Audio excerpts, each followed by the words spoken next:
സമസ്തയിലെ ഭിന്നതയിൽ സമവായമാകാതെ സമവായ ചർച്ച. ഒരു വിഭാഗം വിട്ടുനിന്നതോടെ ചർച്ച പരാജയപ്പെട്ടു. വീണ്ടും ചർച്ച നടത്തുമെന്ന് സമസ്ത അധ്യക്ഷൻ ജിഫ്രി മുത്തുക്കോയ തങ്ങൾ പറഞ്ഞു. അതേസമയം സംഘടനയ്ക്കുള്ളിൽ പ്രശ്നങ്ങൾ ഉണ്ടെന്നത് യാഥാർത്ഥ്യമാണെന്ന് മുസ്ലിം ലീഗ് സംസ്ഥാന അധ്യക്ഷൻ പാണക്കാട് സാദിഖ് അലി ശിഹാബ് തങ്ങൾ പറഞ്ഞു. സമസ്തയിലെ ചില അംഗങ്ങൾ മുസ്ലിം ലീഗിനെ വിമർശിച്ചുകൊണ്ട് രംഗത്തെത്തിയിരുന്നു.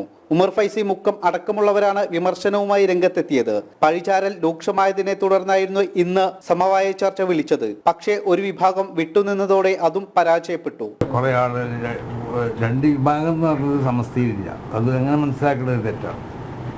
അപ്പോൾ പരസ്പരം അങ്ങും ബന്ധപ്പെട്ട് പ്രവർത്തിക്കുന്നതായ പിന്നെ പ്രവർത്തകരും നേതാക്കന്മാരെയൊക്കെ വിളിച്ച് ബഹുമാനപ്പെട്ട തങ്ങളുടെയും കുഞ്ഞാടി സാഹിബിൻ്റെ ഒക്കെ നേതൃത്വത്തിൽ സമസ്തനെ പ്രതിനിധിച്ചുകൊണ്ട് എം ഡി സാഹിബിൻ്റെ ഒക്കെ നേതൃത്വത്തിൽ അവരെ വിളിച്ച് ചില ഉപദേശങ്ങളൊക്കെ ചെയ്യാൻ വേണ്ടിയിട്ട് ഉള്ളൊരു സന്ദർഭം ഒരുക്കിയതായിരുന്നു.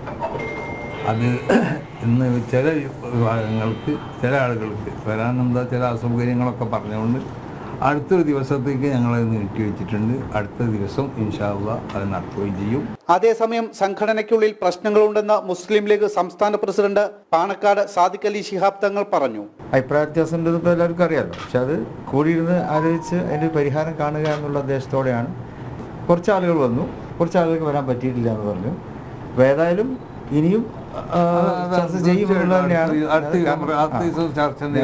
പ്രശ്നങ്ങൾ സമ്പൂർണ്ണമായിട്ടും പരിഹരിച്ചുകൊണ്ട് മുന്നോട്ട് പോകണം. അതിനു വേണ്ടിയാണ് നമ്മൾ ഇല്ലാത്ത സമയമൊക്കെ ഉണ്ടാക്കിയിട്ടുള്ളത്. മുസ്ലിം ലീഗിനെ അനുകൂലിക്കുന്നവർ മാത്രമാണ് ചർച്ചയ്ക്കെത്തിയത്. മറുവിഭാഗം ചർച്ചയ്ക്ക് എത്താതിരുന്നതോടെ സംഘടനയ്ക്കുള്ളിലെ പ്രശ്നങ്ങൾ അതിരൂക്ഷമായി. ജനം, മലപ്പുറം.